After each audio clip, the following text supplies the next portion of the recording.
다 함께 사도신경 하심으로 2023년도 3월 3일 금요일 온라인 아침 기도회 하나님께 올려드리겠습니다. 전능하사 천지를 만드신 하나님 아버지를 내가 믿사오며 그 외아들 우리 주 예수 그리스도를 믿사오니 이는 성령으로 잉태하사 동정녀 마리아에게 나시고 본디오 빌라도에게 고난을 받으사 십자가에 못 박혀 죽으시고 장사한 지 사흘 만에 죽은 자 가운데서 다시 살아나시며 하늘에 오르사 전능하신 하나님 우편에 앉아 계시다가 저리로서 산자와 죽은 자를 심판하러 오시리라. 성령을 믿사오며 거룩한 공회와 성도가 서로 교통하는 것과 죄를 사하여 주시는 것과 몸이 다시 사는 것과 영원히 사는 것을 믿사옵나이다. 아멘. 찬송가 341장 찬송하시겠습니다.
하나님 아버지 감사합니다. 오늘도 또 새로운 금요일 하루를 저희들이 허락하시고 오늘 하루도 주님께서 저희들을 말씀으로 붙들어 주셔서 오늘도 주님과 함께하는 승리의 삶을 살게 하시려고 이 아침부터 저희들을 불러주심을 감사합니다. 주님 부르심에 순종함으로 나와 다시 주님이 베푸시는 말씀을 받습니다. 하나님 말씀을 받을 때 그 말씀이 하나님 오늘 하루를 어떤 길로 저희들을 인도하는지 바르게 깨닫게 하시고 또 순종케 하여 주셔서 오늘도 주님이 예비하신 승리의 축복을 풍성히 누리며 하나님께 영광 돌리는 하루가 되게 하여 주옵소서. 감사드리오며 우리 주 예수 그리스도 이름으로 기도드리옵나이다. 아멘. 자, 이 시간에 하나님이 주시는 말씀은 신약성경 마태복음 10장 16절부터 25절까지 말씀 보겠습니다. 자, 마태복음 10장 16절부터 우리 함께 합독하시겠습니다. 보라, 내가 너희를 보냄이 양을 이리 가운데로 보냄과 같도다. 그러므로 너희는 뱀같이 지혜롭고 비둘기같이 순결하라. 사람들을 섬겨라. 그들이 너희를 공회에 넘겨주겠고 그들이 회당에서 채찍질하리라. 또 너희가 나로 말미암아 총독들과 임금들 앞에 끌려가리니 이는 그들과 이방인들에게 증거가 되게 하려 하심이라. 너희를 넘겨줄 때에 어떻게 또 무엇을 말할까 염려하지 말라. 그때 너희에게 할 말을 주시리니 말하는 이는 너희가 아니라 너희 속에서 말씀하시는 이 곧 너희 아버지의 성령이시니라. 장차 형제가 형제를 아버지가 자식을 죽는 데에 내주며 자식들이 부모를 대적하여 죽게 하리라. 또 너희가 내 이름으로 말미암아 모든 사람에게 미움을 받을 것이나 끝까지 견디는 자는 구원을 얻으리라. 이 동네에서 너희를 박해하거든 저 동네로 피하라. 내가 진실로 너희에게 이르노니 이스라엘의 모든 동네를 다 다니지 못하여서 인자가 오리라. 제자가 그 선생보다 또는 종이 그 상전보다 높지 못하나니 제자가 그 선생 같고 종이 그 상전 같으면 조카도다. 집주인을 바알세불이라 하였거든 하물며 그 집 사람들이라. 아멘.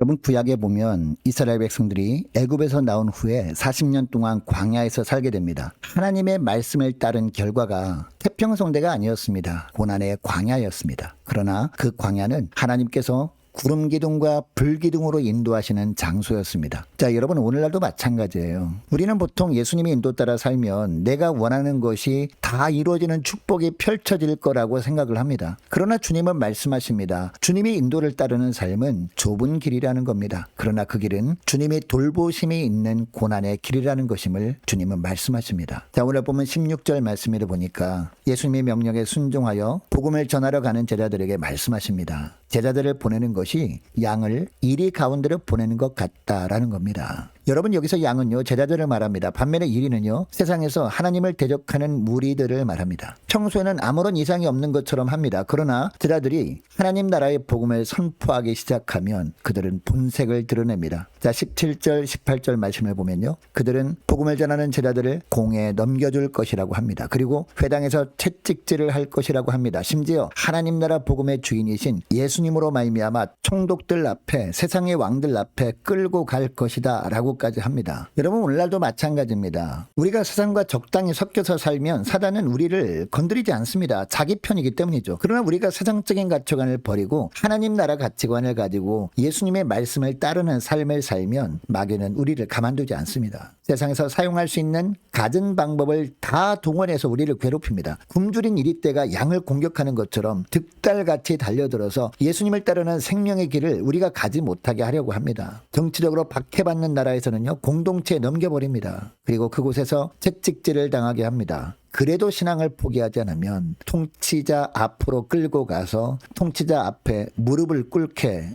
만들어버립니다. 그러면 박해가 없는 지역에서는 사단이 어떻게 공격할까요? 관계를 깨뜨려 버린다는 거죠. 그것도 가장 가까운 혈연 관계를 통해서 믿음으로 살지 못하도록 핍박합니다. 형제가 형제를 죽는 데 내어줍니다. 아버지가 자식을 죽음으로 몰아넣어 버립니다. 자식들이 부모를 대적합니다. 영적인 문제가 아니고서는 도저히 이해할 수 없는 일들이 가정 안에서 생긴다는 겁니다. 여러분 오늘날 믿음 생활하는 분들이 가장 고통스러워하는 것이 뭘까요? 바로 가족 관계 아닙니까? 집에 가면 안 볼 수 없는 관계이기 때문이죠. 이 가족 관계 때문에 신앙생활에 지장을 받는 분들이 의외로 많습니다. 여러분 이처럼 주님의 말씀에 순종하는 길은 쉬운 길이 아닙니다. 험난한 길입니다. 그러나 주님께서는 말씀하십니다. 주님이 먼저 걸어가신 길이라는 겁니다. 먼저 걸어가 보신 주님께서 앞서갈 테니 두려워 말고 따라오라고 하십니다. 특별히 이 길을 갈 때 주님은 3가지 명령을 하십니다. 첫째로 어떤 명령을 하십니까? 뱀같이 지혜롭고 비둘기같이 순결하라는 겁니다. 여러분 뱀처럼 지혜로우라 라는 말씀은요 고난을 피할 수 있는 상황이면 고난을 피하라는 겁니다. 마귀가 세상 사람들을 통해서 불화살을 쏘아대는데 미련하게 앉아서 그 불화살을 다 맞지 말라는 겁니다. 피할 수 있으면 피해버리라는 거죠. 영적인 것 이외의 부분들은 지혜롭게 행함으로 말미암아 고난을 자초하지 말라는 거죠. 여러분 또한 비둘기같이 순결하라는 말씀은 또 무슨 말씀일까요? 비둘기는 누구에게 해를 끼치지 않는 습성을 가진 동물로 생각되었습니다. 차라리 자기가 해를 당해버립니다. 그러니까 비둘기처럼 순결하라는 말씀은 믿음 때문에 고난을 당할 일이 있을 때 내가 피해를 보지 않으면 다른 지체가 피해를 볼 수 있을 때 차라리 내가 대신 그 고난을 감당해 버리라는 겁니다. 그리고 둘째로 무엇을 말할까 염려하지 말라라고 하십니다. 믿음 때문에 고난을 당할 때 물론 뱀처럼 지혜로워야 합니다. 일부러 고난을 당할 필요는 없다라는 겁니다. 그럼에도 불구하고 어쩔 수 없이 고난에 직면할 때가 있지 않습니까? 세상 권세자 앞에 서서 선택을 요구받을 때가 있다라는 겁니다. 가정에서 믿지 않는 가족들 앞에서 끝까지 예수쟁이로 살면서 고난을 당할 것이냐 아니면 적당히 세상과 어울려 살면서 풍요를 누리며 살 것이냐 선택을 강요받을 때 어떻게 무슨 이야기를 할까 두려워하지 말라라는 겁니다. 그때 함께 하시는 성령께서 할 말을 우리 입술에 넣어주시겠다라는 겁니다. 그러면 그때 성령께서 말하게 하심을 따라 당당하게 말하면 된다라고 하십니다. 셋째로 끝까지 견디라 라고 하십니다. 심지어 우리가 믿음을 선택하고 살게 되면요 22절을 보니까 나중에는 모든 사람에게 미움을 받을 것이라고 말씀하십니다. 이 동네에서 박해를 받으면 저 동네로 피하라고 하십니다. 여기서 피하라는 말씀은요 단지 고난을 회피하라는 의미가 아닙니다. 예수를 증거하다가 핍박을 받아서 그 복음 증가하는 일에 방해를 받으면 계속 그 사역을 감당하기 위해서 다른 사람에게 가라는 겁니다. 그렇게 하다 보면 결국 예수님이 이 땅에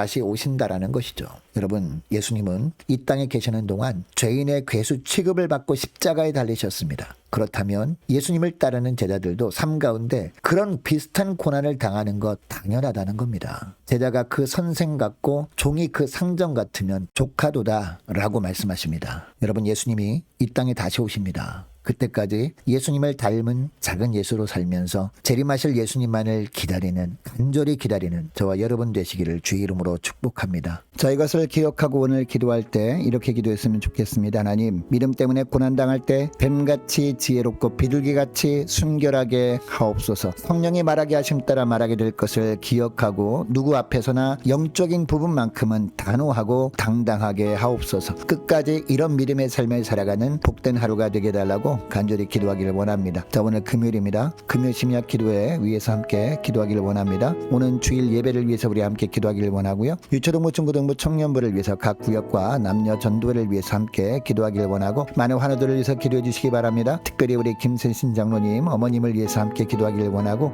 김예린 어린이 빠른 회복을 위해서 함께 기도하기를 원합니다. 군복무 중인 이시훈 형제를 위해서 함께 기도하기를 원하고 또 취업을 준비 중인 우리 청년들을 위해서 또 우리 선교사님들을 위해서 나라와 민족을 위해서 함께 기도하기를 원합니다. 또 지진 피해로 고통당하고 있는 튀르키예 그리고 시리아 가정 교회들을 위해서 함께 기도하기를 원하고 또 우리 교회 앞날을 위해서 저와 여러분이 가지고 나온 기도 제목을 놓고 또 우리 함께 기도하기를 원합니다. 기도하겠습니다.